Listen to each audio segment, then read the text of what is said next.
Сегодня отец Ануфрий осветил Бугатти Вейрон. Такой тачки в жизни не видел он.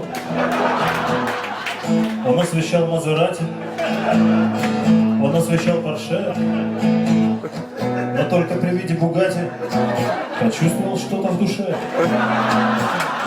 Помножив массу машин на количество лошадей и к этой сумме прибавив цену ладана и свечей, он попросил за работу 15 000 уе, сказав, что за меньшую сумму нельзя осветить сие.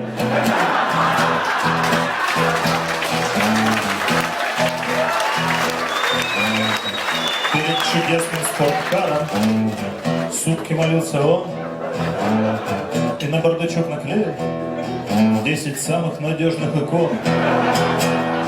В белом салоне сидя, Ануфрий пропел псалом, чтобы нечистая сила покинула чистый салон.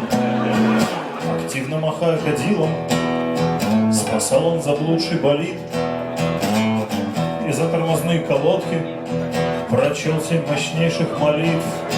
За спойлеры, стеклоподъемники, парктроника коленвал. 2 дня на коленях стоя он землю лбом пробивал. За бортовой компьютер и за передний мост неделю отец Ануфрий держал самый строгий пост. И чтобы в жару и в холод работал климат-контроль, лично просил он Бога осуществлять контроль.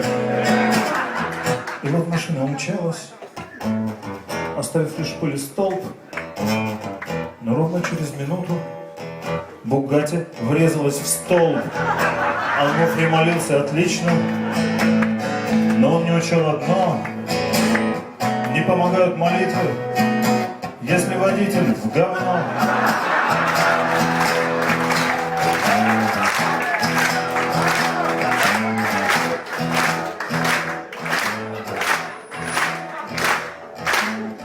К счастью, водитель выжил, лишь пара царапин на нем.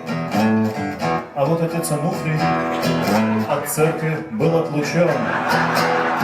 Сверху ему сказали: здесь нету твоей вины, но нам с такой репутацией сотрудники не нужны. И понял отец Ануфрий, что раз он надел сгоряча, и ныне отец Ануфрий в интернах играет врача.